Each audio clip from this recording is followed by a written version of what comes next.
Welcome, everybody, to this webinar on CQRS and Event Sourcing with Durable Execution. A joint webinar with me from Axon or Axonic and Giselle from Restate, because we'll be demonstrating how these two technologies come together to enable pretty interesting use cases. So the agenda for today is as follows. Giselle will start out to introduce us to the concept of durable execution, especially how Restate enables it, and some interesting concepts therein that will come into play later as we talk about Restate in relation with Axon. And then I'll be going through a few use cases, specifically how to implement CQRS and event sourcing using both Restate and Axon. And then we'll have some time for Q&A at the end. So specifically, what we will show in terms of Restate combined with Axon is how to encapsulate command models and projections in so-called virtual objects that Restate provides, how to enable event processing with Restate and Axon, how to sort of augment or enhance Axon sagas with Restate workflow as code, and then also talk about how to capture state changes in multiple Restate workflows. More on that later. I am Marc Klefter, Senior Solutions Architect from Axonic. You can reach me at the email address presented here, as well as connect with me on LinkedIn. And we also, of course, have the eminent Giselle from Restate. Please reach out to her if you have any more questions about Restate. And with that, I hand over to Giselle. Yes, thanks a lot, Marc. Okay, I'll share my screen. As Marc said, I'm Giselle. I work for Restate. I'm a developer advocate. I've been with Restate almost 3 years since the beginning of the project. And what I want to talk about a bit today is first give a bit of context about why Restate exists, where the idea comes from, what it's trying to solve, and also show you a bit how it works. And then Marc will show you more like hands-on demos and a bit more the interesting part. But so the way we usually start with explaining Restate and the context of the problem we're trying to solve is with this little example. So imagine that I work for a company, I'm a developer at a company, which is a reseller of streaming subscription services. For example, Netflix, Amazon Prime, Disney Plus, those ones. And what I actually want to implement is I want to have a function in my code which lets me add subscriptions to a user. The first thing it does is it generates a unique identifier for a payment. And then it actually creates that recurring payment for me. So to bill the user every month. And after that, I want to create a subscription to each of the requested subscriptions that the user wants to be subscribed to. So it looks pretty simple, this example. It's only 4 or 5 lines of code, right? But once you start thinking about how you can actually make this reliable end-to-end and against all types of failures and things that can happen, then it starts becoming quite complex quite quickly. So maybe let's have a look at a bit of a thought experiment at what we need to do in order to make this reliable. So the first thing we can think about is that if I have a request from a user to add some subscriptions and it's getting executed, and then something happens when I'm halfway through, so my service crashes because of an infrastructure failure, for example, then I need to make sure that when my service comes back up, that the service is actually still able to remember that it was processing this request, that it's able to get this request back from somewhere. So one way that's usually solved is by putting something like a persistent queue in front of it, or implementing some retry logic in the caller of this function. So assume it's getting called like in an RPC style way over HTTP. Either the caller implements some retries or we put a queue in the middle. And okay, now I have my request back when my service crashes. So what else do I actually need? The next thing I need is I need to know whether this call is actually a retry or whether it's the first time I'm processing it. Because if I would start again from the beginning, I might do the payment 2 times, one time during my first attempt and one time during my retry. So I need to be able to know whether this was a retry. So I need some deduplication logic there. Maybe I have a request ID, which I can use this for. And I need to then probably persist my payment ID somewhere as well. So maybe I use a key value store where I persist my request ID together with my payment ID, and I write some retry and recovery logic so that when the service crashes and it comes back up, it can get the message back from the queue. Then it can check in the key value store whether this is a retry, whether it finds a payment ID, and then it can do that recovery logic to know what the payment was and, or whether it still needs to do it. And so we're only like halfway through this function, and it's already, you see more and more components showing up, more and more things we need to think about and code we need to write that needs to be resilient itself and correct. So there are still things missing here. One example is this key value store cannot grow out of bounds, so we need to have some cleanup job or do something to make sure that we regularly clean up the growing state that we have there. And there are some more complex things, such as, for example, concurrent retries. Imagine that I have this first caller who schedules this request to execute, and then it loses the network connection. So now my function is still executing, but the caller doesn't know about it. And the caller schedules a retry, and now I have the same function executing twice, creating the payment twice, etc. So for this kind of stuff, we need, again, extra logic, extra components in order to get this all resilient. And what you often end up with is with quite complex architectures for sometimes things that might have seemed pretty simple in the beginning. And what we are actually trying to do with Restate as a project is to take these lower level building blocks that you usually use and turn it into durable building blocks at a higher level, closer to your business logic and your application level logic, so that you don't need to write all the glue anymore between all these components and all the complexity that comes with it. So that is what Restate tries to solve from a high level. So now let's have a look at what that actually is or how it does that. And the basis of what Restate implements is durable execution. Durable execution actually gives you two things. It gives you built-in retries and recovery of progress. So what does that mean?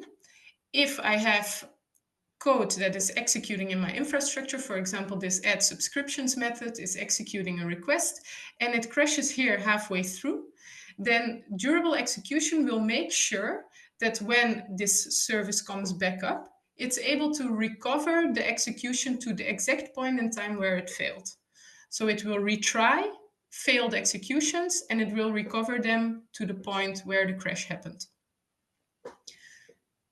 And you might wonder, how does it do that? That sounds a bit like magic. So let's have a bit of a deeper look at how Restate actually implements this. So as a form factor, you could imagine Restate sitting in front of your service like a separate component, a bit like a message broker or a reverse proxy. So it's really a component that's sitting separately from your services in your stack. And your services, in this case, it's a Java application, but it can also be one of our other SDKs, for example, Python, TypeScript. And this just runs like a normal Docker container with a JVM in it, for example. It doesn't have any special requirements, or it doesn't require you to run on Restate workers or anything like that. So it's just a Docker container.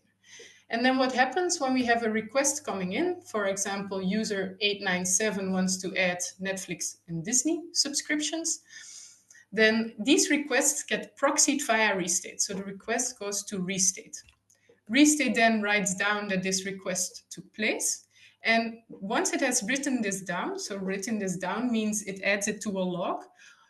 Once it has written this down, it guarantees that it will execute this request till completion. So it will handle all the retries and the recovery. And so the first thing it does is it invokes this handler, which is running in my service. It invokes it over HTTP, similar to an RPC call. And it tells it to execute this add subscriptions handler. And now in the code, you see here this context. This context is the Restate SDK. And the Restate SDK is basically the thing which connects to Restate and sends back the progress events as it gets executed. So here in the code, you see ctx.run wrapped around the same code that I actually showed earlier. And what that does is every time I bump into ctx.run, the SDK will send an event to Restate saying, I have done this and this was the result. So for the payment ID, it could be payment ID 586, then the payment reference, and all of that gets added to that same log in persisted in Restate. Then we're adding the subscription Netflix. And now imagine that something goes wrong. For some reason, this service crashes and it comes back up a bit later. What happens then? How does Restate recover it actually? It sees in its log that this request took place, and it also sees that that request didn't fully complete yet. So it knows that it needs to do a retry request. So it will again send an RPC call to that same handler. And this time it will ask it to execute the function together with this partial log that it composed the last time. So it sends over this log to the handler. And now, as the handler is executing, every time it bumps onto this ctx.run, it will first look, can I find something in the log for this? If it finds something, it returns whatever it finds. And if it doesn't find something, then it will execute this code. So this code only gets executed for the new entries, not for past entries. So this payment ID gets read from the log, the payment reference as well. Netflix, same thing. It's already in the log, so it doesn't create the subscription anymore. Now for Disney, it sees, okay, that's not in the log yet. I need to execute this. So it executes it, and then we have a successful result to our function. So this is a bit an example of how durable execution works and how it does that recovery of the progress. So it basically fast forwards your code to the point where it left off. All right, so durable execution is the basis of Restate. On that basis, we've built like a set of different building blocks within our SDK that you can use to write your business logic. And let's have a bit of a look at what else you can do. Until now, in that code snippet, I only did ctx.run, but actually that context object lets you do a lot more than just persisting results, basically.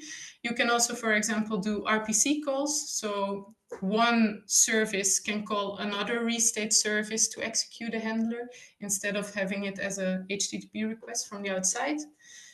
This lets you write like microservices that talk to each other. You can also do those calls in an asynchronous way, so a bit like a message in a queue where you don't wait for the response. So in that sense, Restate is actually your queue. You don't need to deploy any other queues in order to make that work. And you can also submit tasks to execute later on in the future. Like you can ask it, for example, every month, bill this customer from now on, like in our subscription example. Another thing this lets you do is use timers. So you can let a handler sleep for a certain amount of time. For example, if I would let it sleep for a week and it would crash after 3 days, then Restate would make sure that when it comes back up, that it only sleeps 4 days more. So it tracks those timers for the service, actually. The service doesn't keep track of them, but they're tracked by Restate. And that lets you do all sorts of things like combining different futures with combinators, such as wait for this RPC call or for this timer. and act based on what finishes first, or parallelize actions. And in some way you can see it as if the futures that you use in Java, or promises in some other languages like JavaScript, TypeScript, that they become durable in the sense that they don't live in your service, but they are a line in the log and they live within Restate. And Restate is able to bring them back to life on other processes or in other moments in time. And the last cool building block is application state, but that one is a bit more like a bigger topic, so I'll get back to that later. So what can you build with this? For this webinar, we'll be talking about three main things. There are some other things you can do, so if you're interested in learning a bit more about that, you can always visit our documentation. But for this webinar, we'll be talking about sagas, workflows, and orchestration, stateful entities, and event processing. So let's first have a look at sagas. So Restate lets you implement a bit workflows like as code. You can use timers, you can use like these scheduling of tasks, all those things to let you write like long-running workflows.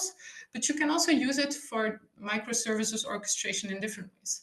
And Sagas is an example of this. So Sagas, for those of you who don't know the term, is basically when I have code that is executing a set of steps, and on a certain error and on step 4, I want, if it crashes there, then I want to actually roll back everything I already did before that. So it's giving your code the ability to roll back when there's an error later on in a process somewhere. And with Restate, it's pretty easy to implement this because you have the guarantee that code always runs to completion and that code will always be retried until it's completed. So what does that mean for the Saga ID? First of all, you don't need to roll back for every possible error because Restate will always try to push execution forward. It will recover to where it failed and try to push it forward from there. But it can happen that for certain things in your business logic, you don't want to continue. Imagine that in our subscription service, when a user tries to make a subscription to a certain service that's not allowed, then we just want to stop this subscription request. We want to remove the previous subscriptions, remove the payment, and just let the user know that that's not possible. So with durable execution, what you basically can do is you can track the compensations that you want to do in a list. Every time you do something like create a recurring payment or something like that, you add this compensating action to the list, so remove recurring payment. And then the same for here, the subscriptions. Every time I create a subscription, I first add the way of how that should be removed, so remove subscription. And then when there's a error that I don't want to retry, which is called terminal exception in Restate, it's an exception you can throw in your code when you want, for when your business logic demands it. And when that gets thrown, then I just run my compensations to recover from there. And so this is a durable saga in the sense that even if these compensations crash somewhere halfway, Restate will make sure that it keeps retrying until all compensations have finished. So that's the idea of how you can use durable execution for sagas. Let's now have a look at stateful entities. So Restate lets you also model stateful entities. So the way that works is that if I want to have some application state that is available to several functions, for example, I have a user service and I want to have a method add subscription and a method remove subscription, and they are all changing the subscription list of that user basically, then I can store that subscription list in Restate. So Restate has an embedded key value store that lets you store application state and operate on it with ctx.set and ctx.get to retrieve it in your handlers. And so you can do some pretty cool things with that. But so what does this virtual object actually look like? So when we had a service, it was just a user service with two functions, add and remove. But if you turn it into a virtual object, what happens is that actually you have several entities of this object. And each entity has a key. Here it's user 1, user 2, and user 3. And each key has an isolated piece of key value state associated to it, and the handlers of that object can then operate on that key. So user 1, for example, has Prime as a subscriptions list, user 2 Disney, and 3 Prime and Netflix. And what that gives you is that the changes that you do to the state, so to those subscriptions, are always consistent with your execution progress because they take part in durable execution. So you have guaranteed consistent state, and you don't need to write any recovery logic or checks around this. There's one important note here, though, because if you look at, for example, this user service and you imagine having multiple handlers getting and setting state, then you can imagine that you need like some concurrency guarantees to actually make this robust, right? Because otherwise this handler might be at the exact same time changing this list as this other handler, giving us all sorts of problems. So for that reason, Restate makes these handlers which have write access to the state. It makes sure that only one handler is running at any point in time. So Restate internally queues the events that need to go to the same object and executes them one after the other. It is possible, though, to write handlers in virtual objects that only have get, only have read access to state, and those ones can run concurrently. So what can you implement with virtual objects? Virtual objects let you implement all sorts of things like, for example, agents, stateful agents, also digital twins, like this user. You could see it a bit as a digital twin or a durable actor for this user that is out there. And also state machines, because you could store the state in Restate and then have different handlers transitioning your state machine from one state to the other. And you have a guarantee that that's durable and that it's always consistent because you have the concurrency guarantees that enable that for you. So that was the second example I wanted to show, virtual objects. And the last one is event processing, and then we'll show like demos about all of these so that you like see how it works in action. So when it comes to event processing, there's actually not really a lot to say because every handler that I showed can be connected to Kafka. You don't need to write any Kafka consumer logic for that. The way this works is you have Restate subscribing to the Kafka topic and also managing that subscription in the sense that it does that loop of consuming, the acknowledging and committing of the offsets. And so you don't actually need to do any of that in code yourself. You just tell Restate, for this topic, invoke this handler, and Restate pushes those events to your handlers. So you can implement things like workflows on Kafka data, where you do a set of transactional steps, like create the post in one system, then wait for something else to happen, and then finally update it in another system. Like these kind of implementations work very well. You can do things like delaying events and really implement like maybe even long-running workflows on Kafka. And then as a final note, you can run any of those handlers on serverless infrastructure like AWS Lambda, for example, and let Restate invoke the handler whenever there is something for it to do, so whenever it can make progress. So I think those were the most important things that I wanted to show. So if you have any questions, feel free. So with those concepts that Giselle just introduced, let's see how we can embrace them in the context of CQRS and event sourcing, specifically with Axon. Now, for those of you who are not familiar with Axon, I'm not going to provide a massive introduction due to our time limit here, but as a short description of what Axon is, it's a technology stack to do CQRS and event sourcing. with a developer's framework that we provide for JVM-based applications and environments, as well as a native event store. And given that, there are 4 use cases I want to focus on. Actually, the first and the last one will be combined, as you'll see.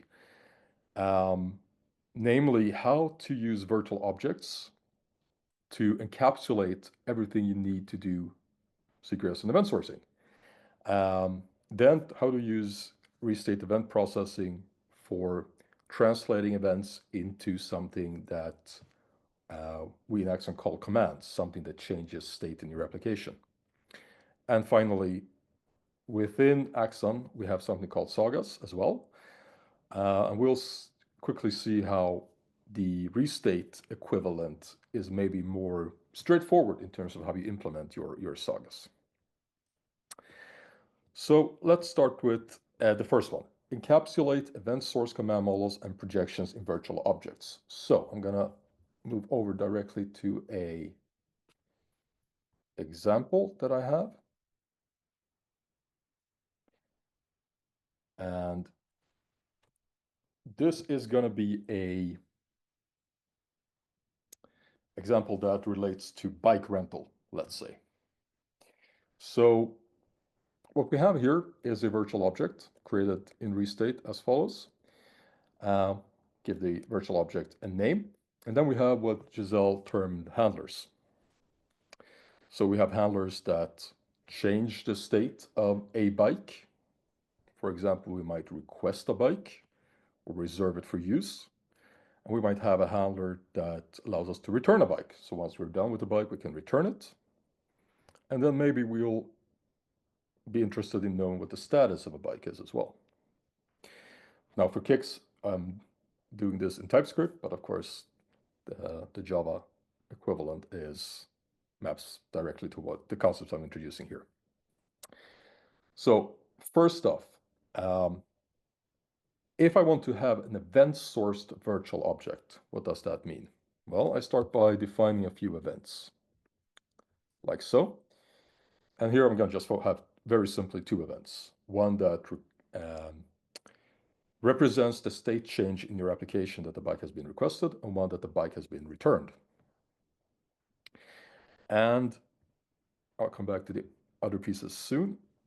And then I'll, in my handlers, make sure to use events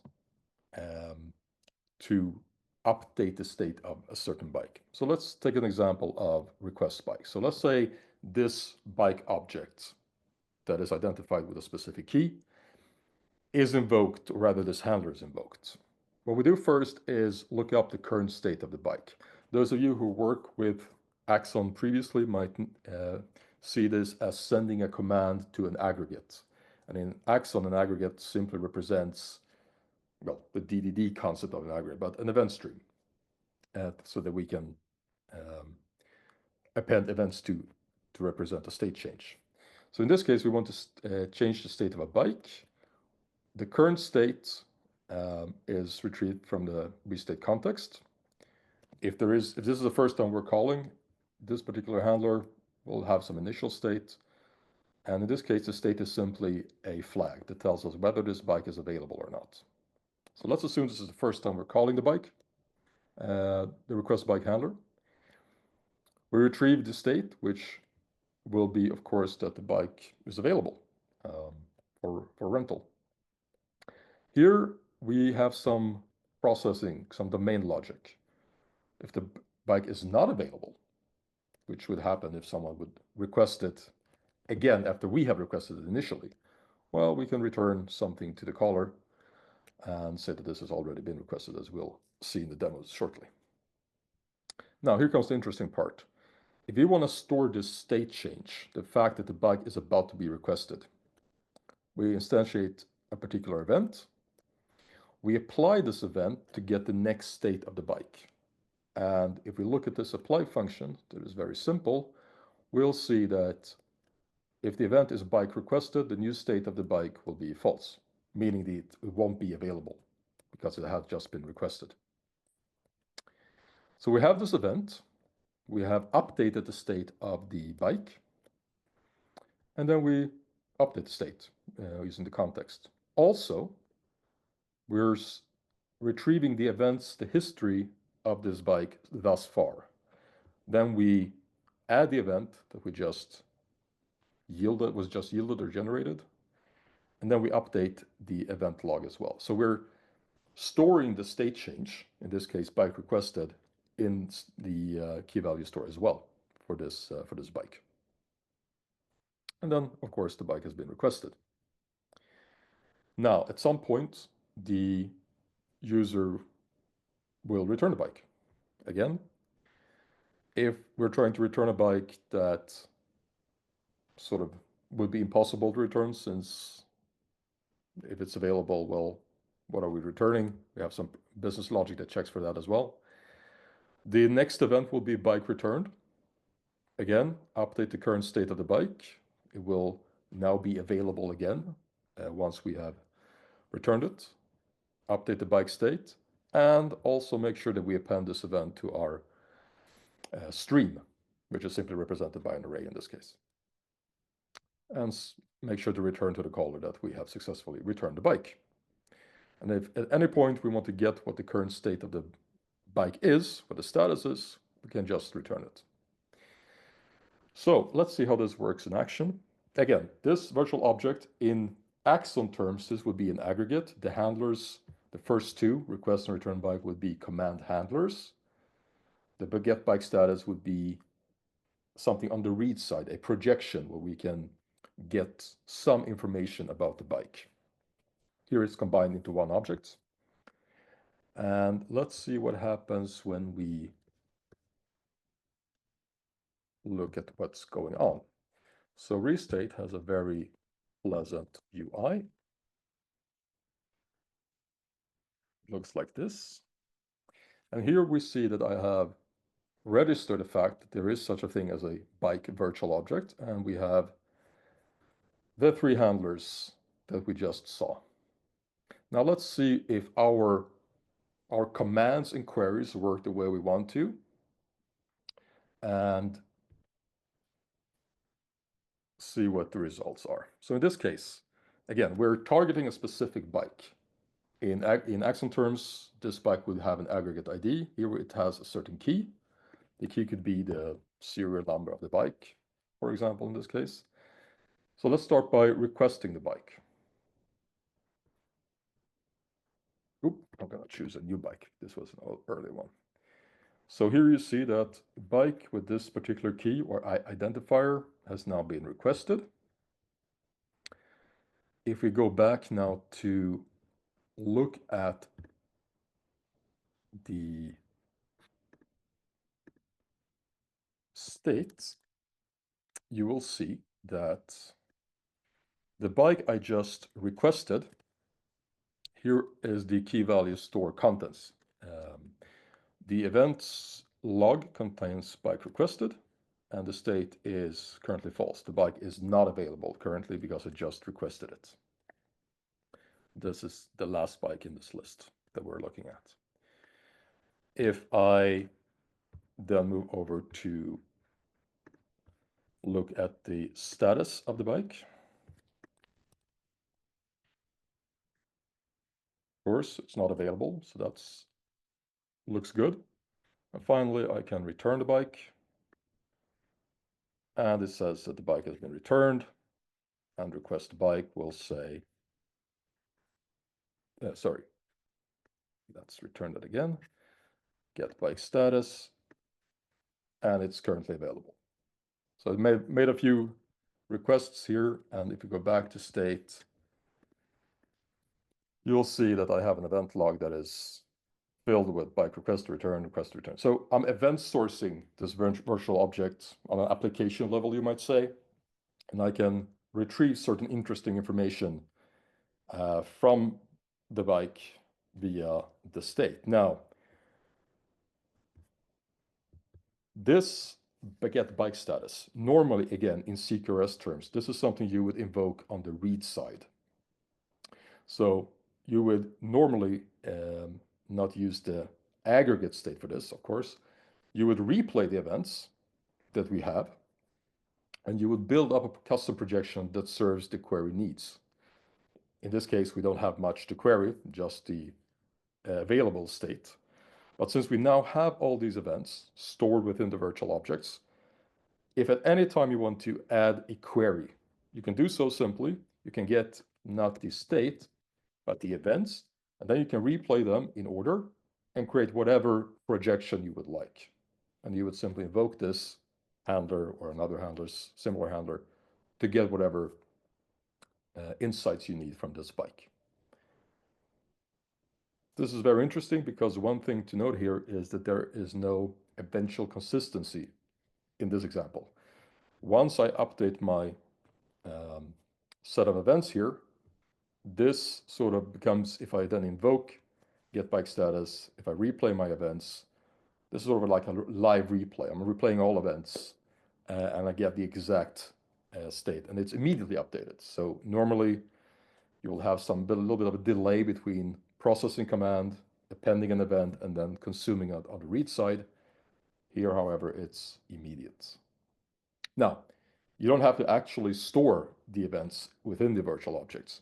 If you wanted to, you could use Axon Events Store, Axon Server, to append events to it and also source events. So these events can be externalized into Axon Server. And there are several reasons for that's a good idea. One is, of course, that if you have multiple bikes, these bike objects, and you want to maybe create projections based on events that have occurred in multiple bikes, in multiple quote-unquote workflows, then you can append them to Axon server, and then the projections will be created based out of that can accumulate these events that are generated and appended per bike. So hopefully you'll see that doing event sourcing CQRS is quite straightforward, at least in my mind, when using Restate, and perhaps together with Axon as well.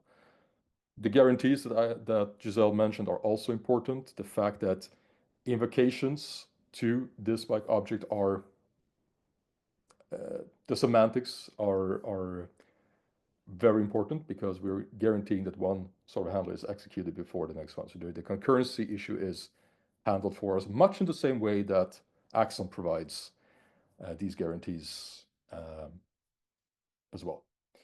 So hopefully this example shows you how easy it is to sort of embrace CQRS event sourcing using virtual objects in Restate. And if you have any questions about this, you can feel free to answer them, ask them in the chat. We'll get to them shortly. So let's go back to the presentation. Now, this is feasible for a number of scenarios, of course, especially if you embrace Axon Server in conjunction with virtual objects. The second interesting use case is sort of how to use event processing in Restate together with Axon. And a very simple use case that maybe immediately comes to mind is the following.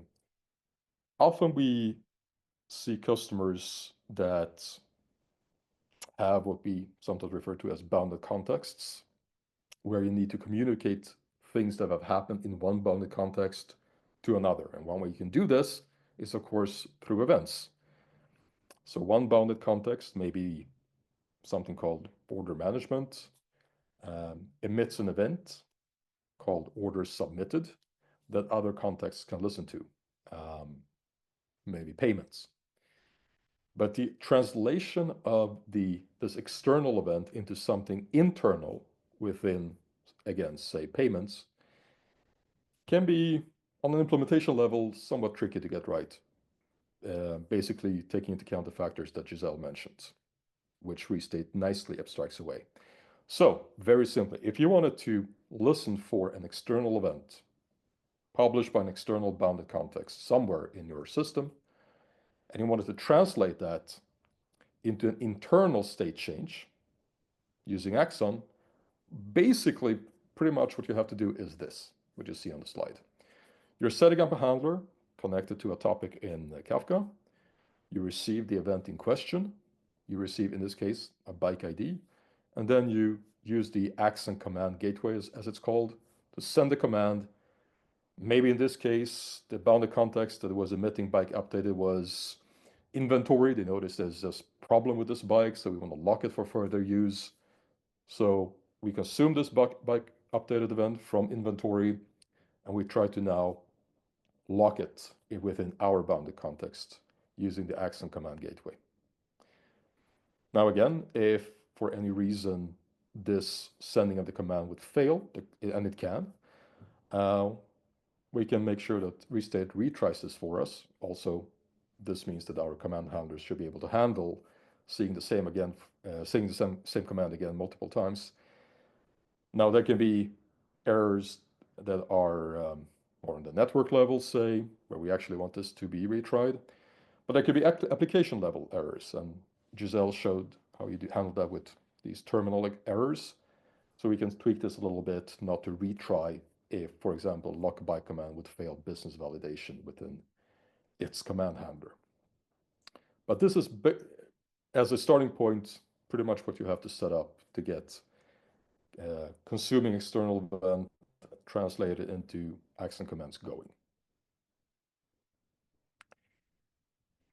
Let's see quickly how we deal with Axon sagas and how the impact of Restate that Restate might have on Axon sagas. So I'm not going to spend too much time talking about Axon sagas. However, I'm going to show you what it could look like. And apologies if this is not super clear, but I'm not going to, again, spend too much time. In Axon, within our framework, you can create a saga, and then you can have a so-called event handlers that kickstart the saga, and then there's sort of a back and forth between sending commands, listening to events, sending new commands, listening for events, until at some point we end the whole thing. So at a certain point when we receive an event, we end the saga. Now, just by looking at the way this saga is structured, you notice that it's not following the same, I would say, easy programming model that the Restate equivalent, offers. So how would we move from this type of saga within Axon to what Restate provides? For example, we don't offer the guarantees that have to do with retries, recovery, and so forth. The event sagas here are not internally event sourced as they are in Restate and so forth. Well, again, we want to use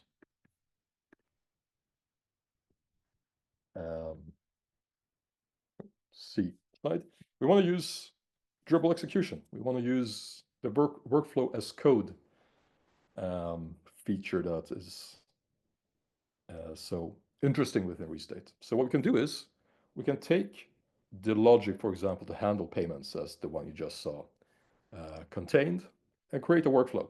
Basically, we can run something as in one function, all the necessary steps with compensation, etc., to handle maybe payments, as it was in the example here.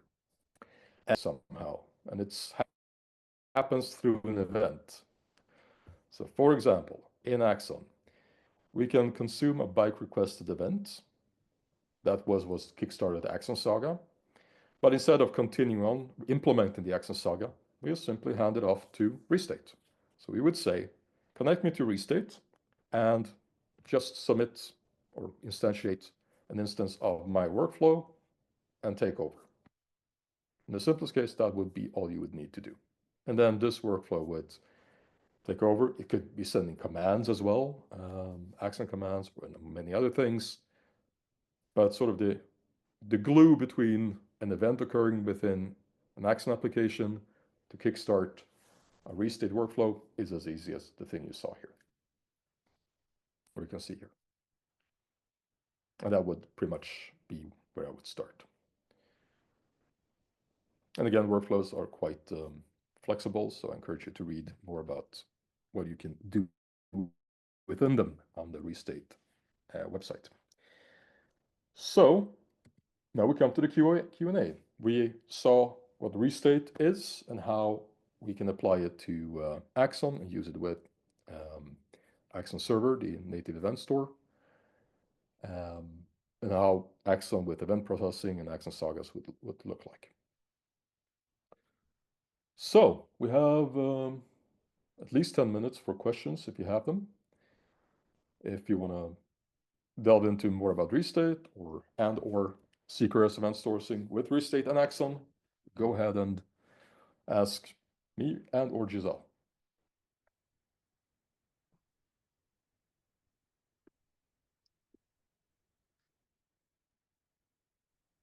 I think, Giselle, there is one question that is open. Right, yeah. Will Restate retry indefinitely in case of an error, and is there a way to prevent an infinite loop of retries? So by default, Restate will retry infinitely with exponential backoff.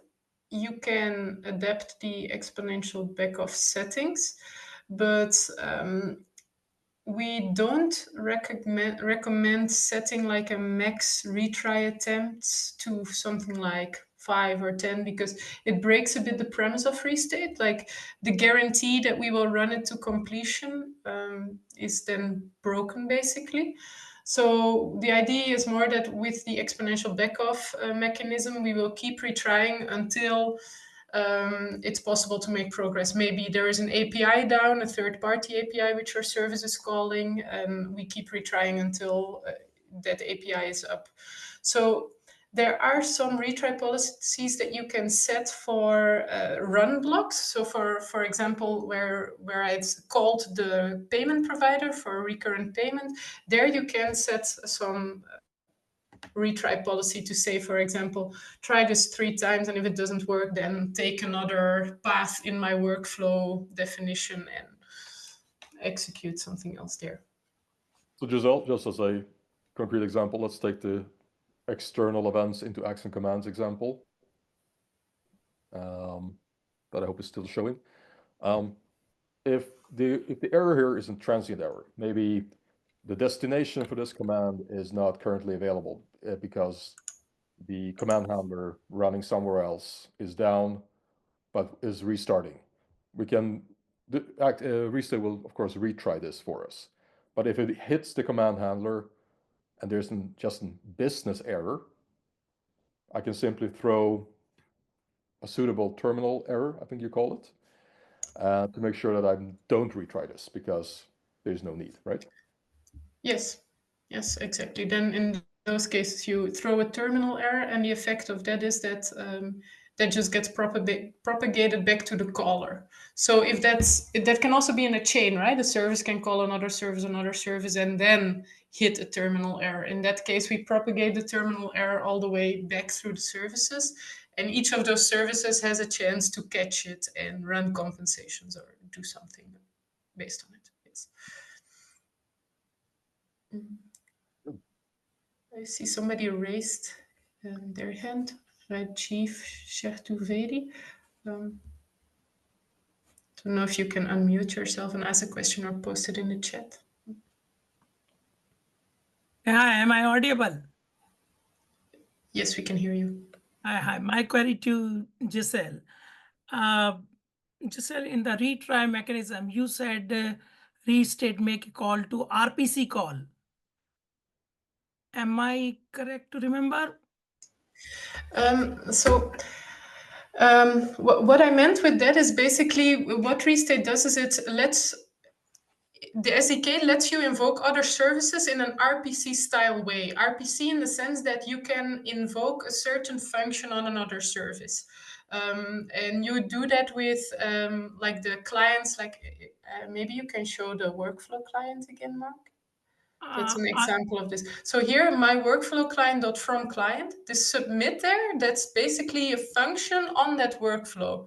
And that's the function we are invoking. So in that sense, it's RPC style, but under the hood, it's actually like a call which gets proxied via Restate, and Restate then sends it to the service. So it's not really 100% RPC. Oh, so my question is instead of RPC style, can we make a call API based kind of call? So RPC has there's own pros and cons. For example, I believe in the RPC, you have to need the stub and skeleton kind of implementation. Am I going on the correct way, or am I not making? That's not necessary in Restate anymore. So you really just the way you write a service in Restate is you specify a Java class. If you're using Java, you annotate it with @service, and then the functions which you want to be available from the outside. So it's like an API or like RPC can be called from the outside. Those are annotated with @handler. And the Restate SDK under the hood does all the gluing of making sure the request ends up there, and the serialization and deserialization of the input and output of that handler is all handled by Restate. So I think I'm not sure which disadvantages of RPC you are referring to, but it's not really RPC in the same sense as. Okay, I got it. Thank you. Giselle, I'm going to keep you busy with the Q&A. All right. There's somebody else who raised their hand. Yes. Oh, there is also questions in the Q&A. So will Restate limit the amount of requests to an external service to prevent overloading that service? So, I mean, there's exponential backoff, so that prevents overloading. Okay, you mean like to a Restate service itself, where the Restate implements back pressure, basically. So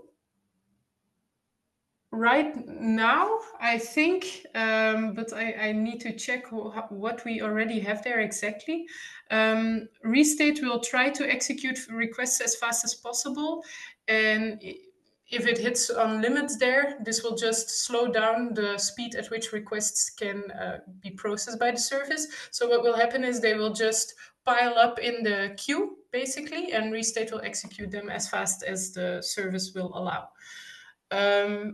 One thing there, for example, is if you would deploy your service on serverless, for example, AWS Lambda, you can very easily like scale up your services based on what the workload would be, and that would make it pretty scalable and flexible in that sense, if that answers the question. Am I audible? Yes. Yeah, this is Sai. So I have a question. So we are trying Restate with the Lambda approach from scalability standpoint. Question I have is basically, right, so the communication between the Restate server and Lambda, right, so that happens through gRPC, but as per our organization requirements, right, so that has to go through a certain gateway, right, so meaning that it's not a direct connectivity between the Restate server and the service, right? Is it possible to configure the Restate service, server, to be able to talk to the Restate service by, I mean, the communication is gRPC, right? It's not REST based communication, right? No, it's not gRPC. It's so we have our own protocol and our own way of like sending requests to the service. So it's just based on HTTP2. So what happens when Restate gets a request is if the service supports HTTP2, then it sets up an HTTP2 connection to that service and streams journal entries to the service, and the service streams new entries back. in the case of AWS Lambda, that supports HTTP 1. So in that case, Restate will work in a request response kind of way, meaning it will send over the request with all the journal entries it has. The Lambda function will make as much progress as it can. When it hits a point where it needs to, for example, call another service or do something for which it needs to wait a long time, for example, sleep, at that point it will suspend itself. It will basically fake crash, send over the entries to Restate, and Restate will re-invoke it with the new entries once it can make progress again. So for example, Once it is the new event, for example. Yeah. Okay. Okay, so got it. the So way if that works, if they're and I think it deploying can it, invoke it either straight away or over API gateway, for example. oh, okay, so if it is through Lambda, then that could be invoked via the API gateway. Or just straight away. Yeah. Okay, got it. Meaning, from a security standpoint, right? So we want to make sure that services would have some sort of authorization bearer token mechanism so that the Lambda can really read. Can we implement such thing on the server side when it talks to the Lambda? So that we can limit yes, when we have something where you can like set like these tokens, but for that I can give you like the link in the documentation where we explain a bit more about that, because yeah, if you can share that, that would be great. And the yes. other approach where the service is hosted on, say, Fargate, like serverless environments, right? So that means that would be HTTP2 protocol communication. Is that right? Yes, when it's just a Docker container running somewhere, it's HTTP2. Yes, whether Okay. it's Fargate, Kubernetes, or whatever you use. Yes. Okay, got it. But are there any performance or latencies that have been observed on Lambda based services versus like the serverless or EC2, where the service is directly HTTP2 versus HTTP 1.1? I don't think we've done like any official benchmarks on one versus the other. So there is a bit of extra replays that you do when you run on AWS Lambda, because you need to work in this request response kind of way. But I think it depends a bit on what your handler looks like to know how significant this is. And as an opposite thing, when you run on AWS Lambda, you can do things like sleep for a long time, implement workflows that call other services and wait for responses. So a lot of stuff becomes possible that's actually today hard to implement on Lambda. You don't really implement long-running workflows on AWS Lambda because you pay for the execution time. And if a function is waiting for responses or sleeping, before it can do the next action, then you pay for that time. So what Restate lets you do is basically suspend the Lambda function during those periods, so you don't pay for it. And Restate is the one waiting for that next entry or for the Lambda function to make progress, and then invokes it again. Got it. And the waits basically, right? If it has to go to sleep, so that means the service code needs to like exception out, or is it handled by the Restate SDK? How It's does it? handled by the Restate SDK. So what happens is the Restate SDK knows for which entries in the journal that it needs to suspend, and on those entries it will just suspend. And that the exact implementation of that depends a bit on the language. But I think, for example, in Java, it's basically throwing a controlled exception, which lets the handler suspend. Is that also possible with virtual objects too? Because another thing that we want to try is use XState for workflows, so and convert that to as a virtual object. Did you mention XState as in the TypeScript library? Yeah. Yeah, we have a like an integration with XState where you can implement your state machines with Restate Virtual Objects and basically define them as an XState state machine and get them to run resiliently with Restate as a durable virtual object. I can also send you that link. Yeah, if you can send both the Lambda previous example as well, how that would work with the HTTP style, HTTP 1.1 style with the bearer token through gateway. I think you mentioned you have an example. Okay, yes. That would be great. Okay, I'll do. And thank you so much. Yeah, no worries. I'll first try to answer the other questions. What about if Lambda...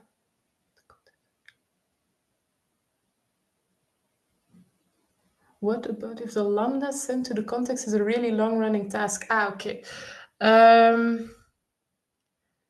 So in the case of a very task, if you put it all within one context.run block, this will only persist the progress when the task is completed. It only persists whatever the result out of that closure is. So how to do that in a good way? If it's a task that can be split up in separate steps, then you can of course put the separate steps in ctx.run blocks.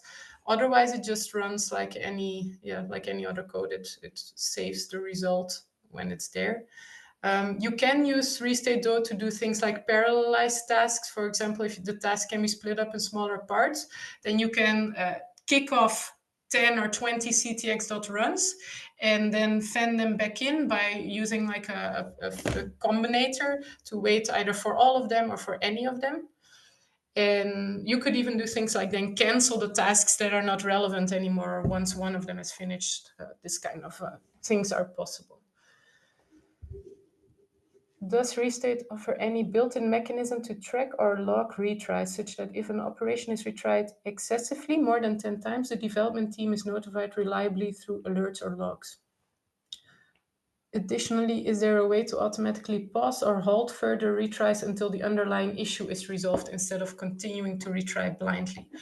So for the first one, whether it's possible to notify the development team, I don't think that right now in the SDKs you actually have access to the retry count. You could implement something like this with a bit more code quite easily.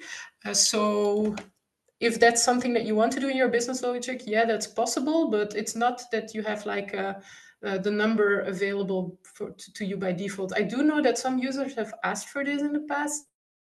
So it's possible that maybe we would add it in the future if multiple people are interested in that. In the UI, you can see though exactly how many times it got retried. So Restate exposes all the data that it stores via a pSQL endpoint. It's implemented with Data Fusion. So you can query all the data that is in Restate, including all the retries that are taking place, including the journals to know what it was doing before it failed, the error that it showed. So you can really see quite a lot of stuff in the UI there. There's also a blog post written about that, where you can like see the things you can find in the UI and can query there. So maybe that would be an input that you could use.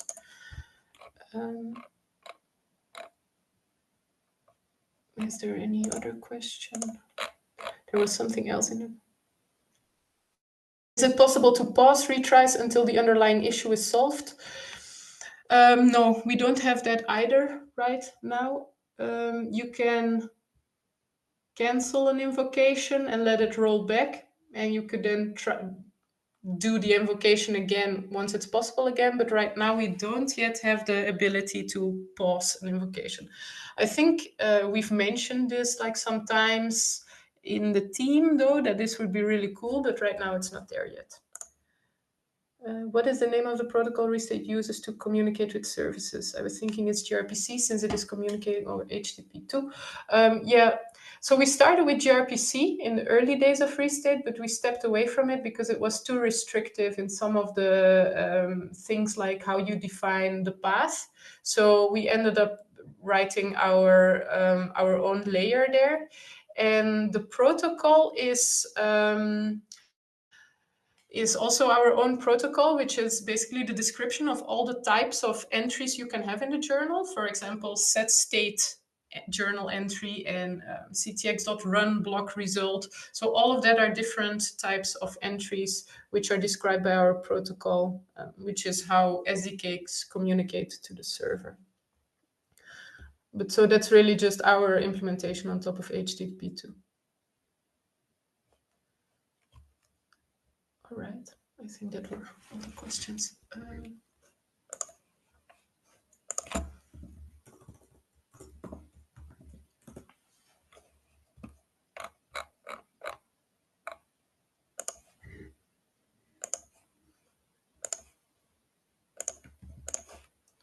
So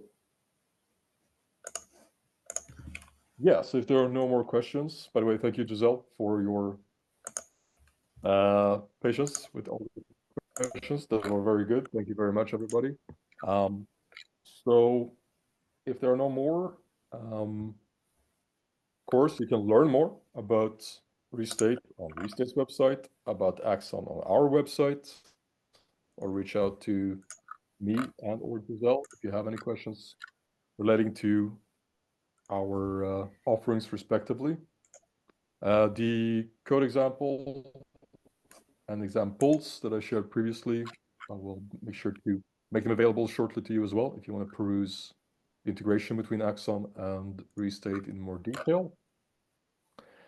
And yeah, I think that was all we had to present this afternoon, or afternoon for us at least, I guess.